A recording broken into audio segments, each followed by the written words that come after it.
Hello student, कैसे हैं आप सब लोग। आई होप सब लोग अच्छे होंगे। और आप देख रहे हैं मेरा यूट्यूब चैनल, जहां पर मैं 9th 10th 11th और 12th की वीडियो अपलोड करता हूं, और जिसमें से जो हमारा चैप्टर चल रहा है क्लास 10th का, वो है वास्तविक संख्याएं। और वास्तविक संख्याओं में हमने बहुत सारी चीज़ें पढ़ा चुके हैं। तो अगर आपने नहीं देखा है तो ये आई टैब बन के आ रहा है, उसमें जाइए, प्लेलिस्ट बनी हुई है। प्लेलिस्ट में सीक्वेंस बाय सीक्वेंस चैप्टर के बारे में टॉपिक दिया हुआ है। तो आप लोग पहले पुराने लेक्चर देख लीजिए, उसके बाद जो मैं आज पढ़ाने वाला हूँ वो पढ़ेंगे तो बहुत अच्छे समझ में आएगा। तो देखिए स्टार्ट करते हैं। और इससे पहले जो मैंने लेक्चर पढ़ाया हुआ है उसमें भी इसी तरीके का एक क्वेश्चन बताया था। वो क्वेश्चन हमेशा एग्ज़ाम में आता है और 4 नंबर का पूछा जाता है, तो वो आपके लिए बहुत इम्पॉर्टेंट है, उसको आपको पढ़कर ही जाना है।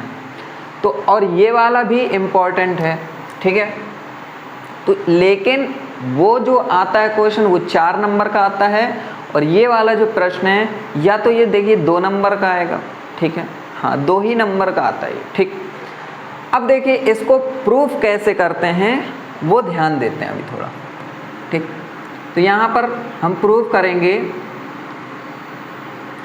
करेंगे कि जैसे मैंने पिछले लेक्चर में मैंने ये बोला था कि अगर इसको ये कह रहा है कि 3 + 2 √5 एक अपरिमेय संख्या है, तो हमें इसका अपोजिट मानकर चलना है कि 3 + 2 √5 एक परिमेय संख्या है, ये मानकर चलना है।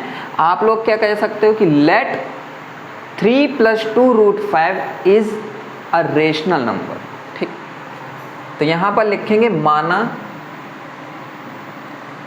3 + 2 √5 एक परिमेय संख्या है, परिमेय संख्या है,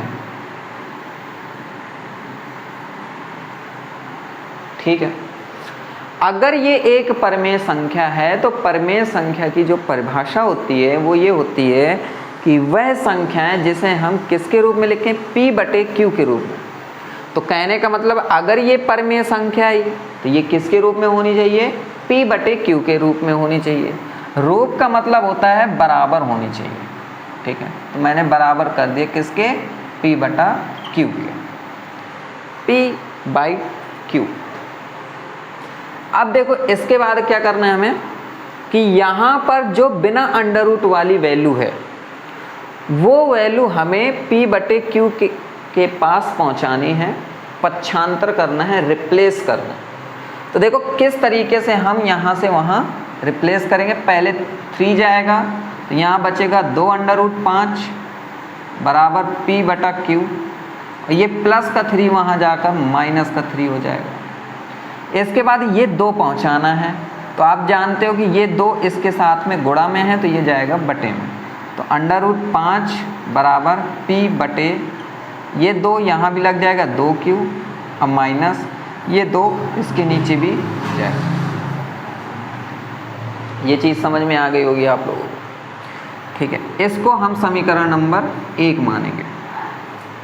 अब यहाँ पर ये इतना सॉल्यूशन हो गया है। इसके बाद यहाँ पर हमें कुछ लिखना है। हम ये लिखेंगे कि हम जानते हैं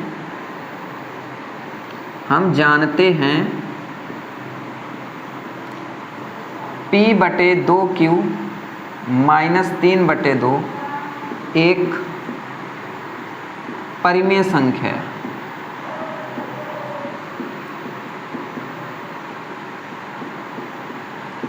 तथा जो √5 है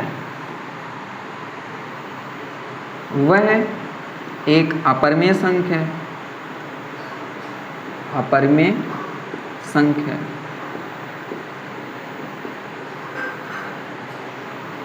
ठीक है। और अगर ये परिमेय संख्या और ये अपरिमेय, मतलब ये परिमेय है और ये अपरिमेय, तो दोनों बराबर नहीं हो सकते, ठीक है। तो हम क्या करेंगे, कहेंगे विरोधाभास करते हुए, विरोधाभास करते हुए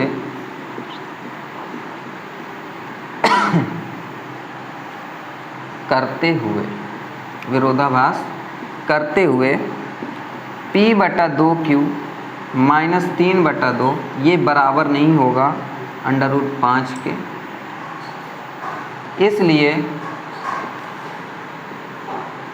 हम कह सकते हैं कि जब ये इसके बराबर नहीं है तो 3 + 2 √5, 3 + 2 √5 एक अपरिमेय